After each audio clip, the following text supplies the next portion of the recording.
प्रदेश में वित्तीय स्थिति बिगड़ती जा रही है और प्रदेश पर 90,000 करोड़ रुपए का कर्ज हो चुका है।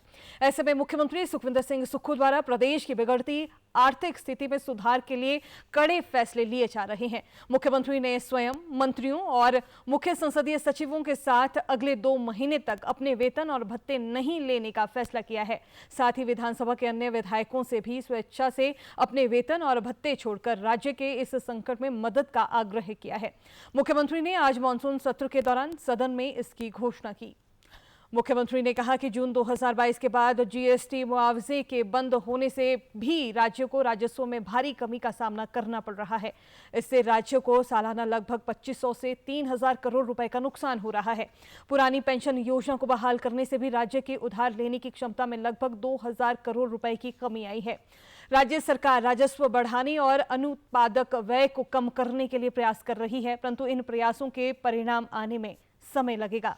में किस प्रकार से हमने आगे बढ़ना है, हॉर्टिकल्चर में किस प्रकार से आगे बढ़ना है, एग्रीकल्चर में किस प्रकार से आगे बढ़ना है, समाज के सभी वर्गों का कैसे ख्याल रखना है और समाज के अंतिम व्यक्ति तक हमारी सरकार जो सरकारी धन है उसको कैसे पहुंचाएगी, इस दृष्टि से हमारी सरकार कार्य कर रही है।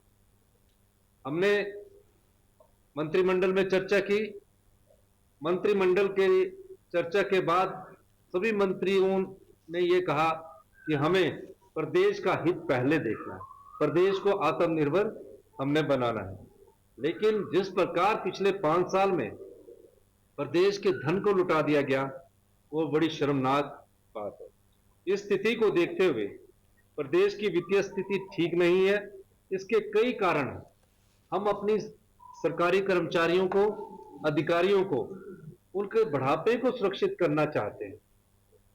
हमने कोई राजनीतिक लाभ के लिए ओल्ड पेंशन स्कीम नहीं दी। जिसकी सरकार बने अभी 1 महीना हो और वो सरकार 1 महीने के अंदर ये फैसला करती है कि हमारी जो ओल्ड पेंशन स्कीम है उसको बहाल कर दिया जाए। हमने उस ओल्ड पेंशन स्कीम को बहाल किया, इसलिए किया कि बुढ़ापे में उनको हर महीने अश्योर्ड इनकम मिलती रहे। और उसके कारण भी केंद्र सरकार ने हम पर कई प्रकार की प्रतिबंध लगाए थे।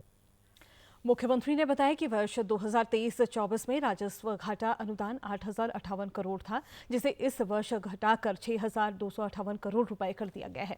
अगले वर्ष इस अनुदान में और कमी आने की उम्मीद है। इस दौरान मुख्यमंत्री सुखविंदर सिंह सुक्खू ने आपदा की बाद की जरूरतों के आंकलन का भी जिक्र किया, जिसके तहत राज्य को 9,042 करोड़ रुपए की आवश्यकता है। इसके अलावा कर्मचारियों की भी 9,000 करोड़ रुपए की देनदारियां हैं।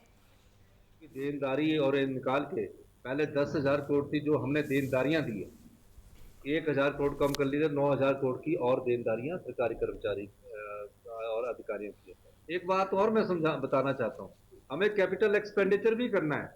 हमें रोडों पर भी पैसा खर्च करना है, तभी अर्थव्यवस्था में सुधार होता है। पीने की पानी की योजनाओं पर भी हमें खर्च करना है, तभी अर्थव्यवस्था में सुधार होता है। ये कैपिटल एक्सपेंडिचर बोलते हैं इसको, क्योंकि जो पैसा हमें 1 साल में रोड, सड़क, बिल्डिंग, सब पानी की सब पर खर्च करना पड़ता है। इस बार का टारगेट हमारा 6,000 करोड़ का है, वो भी हमें कैपिटल एक्सपेंडिचर करना पड़ता है।